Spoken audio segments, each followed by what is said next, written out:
नमस्ते साथियों। हम आज चर्चा करेंगे 2014 से अब तक की भाजपा सरकार ने सत्ता में आने के लिए भाजपा वालों ने कितना झूठ पे झूठ परोसा है और आज तक परोसते ही जा रहे हैं। जैसे कि आप लोगों को पता होगा कि 2014 वाले चुनाव के पहले मोदी जी जिस भी बड़ी बड़ी रैलियों में जाते थे और अपनी रैली में सीना ठोक के कहते थे कि हम काला धन वापस लाएंगे और सबके खाते में 15-15 लाख रुपए डालेंगे।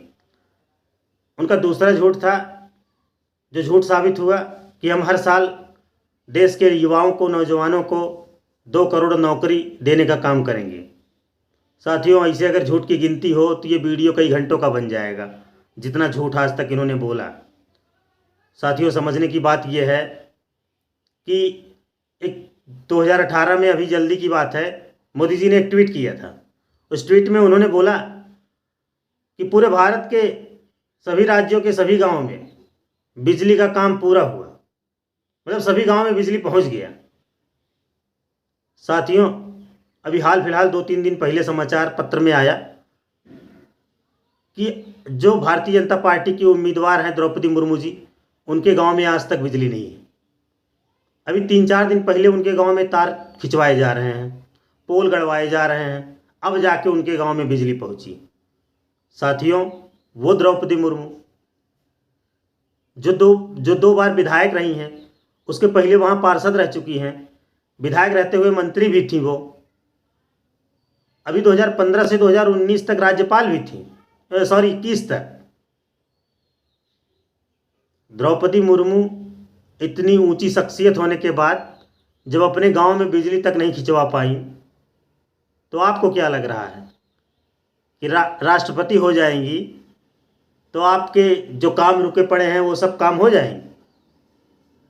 मैं आज भी यही निवेदन करूंगा अपने ओबीसी, एससी, एसटी, माइनॉरिटी के लोगों से कि आप इन चाटुकार नेताओं के चक्कर में अपना समय बर्बाद मत कीजिए।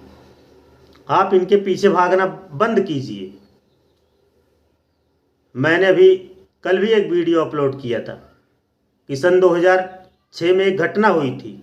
उस समय ये विधायक भी थी, वहाँ 13 आदिवासियों की निर्मम हत्या कर दी गई थी और इन्होंने आवाज़ तक नहीं उठाई।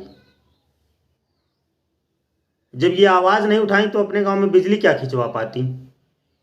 साथियों, ये समझने की ज़रूरत है।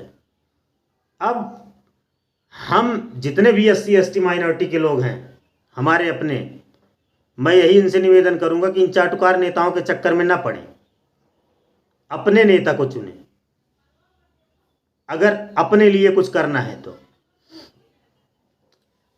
जब से ये सरकार आई है 2014 से लेकर आज तक, केवल एक काम इसका जोरों पे चल रहा है,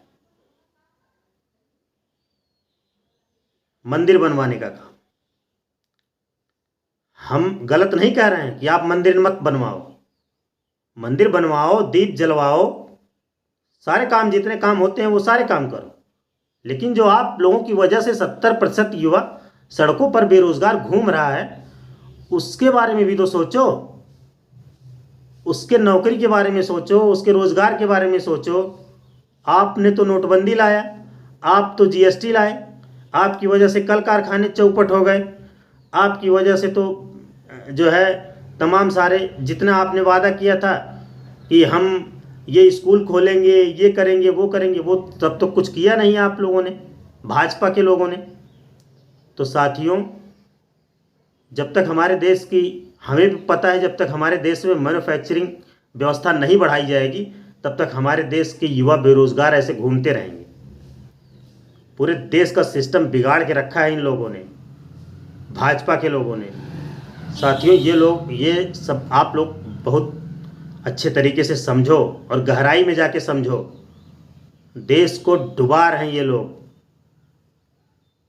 यहाँ के जो मोटे मोटे आसामी लोग हैं वो बाहर जाके दूसरे देशों की नागरिकता ले रहे हैं। हमारे देश में जो मैन्युफैक्चरिंग व्यवस्था, तमाम सारे विदेश से कंपनियां आई हुई थी, वो सारी कंपनियां धीरे धीरे धीरे धीरे अपना समेट रही हैं बाहर जाने के लिए।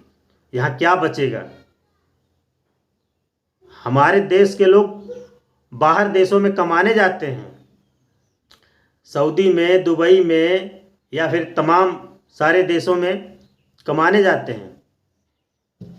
उसमें भी इनके नेता कभी कभी बवाल खड़ा कर देते हैं।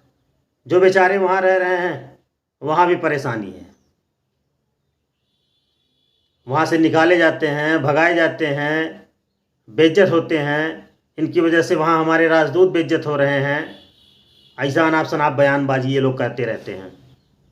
साथियों, आप लोग बारीकी से गहराई में जाके सोचो और विचार करो और भाजपा का बहिष्कार करो।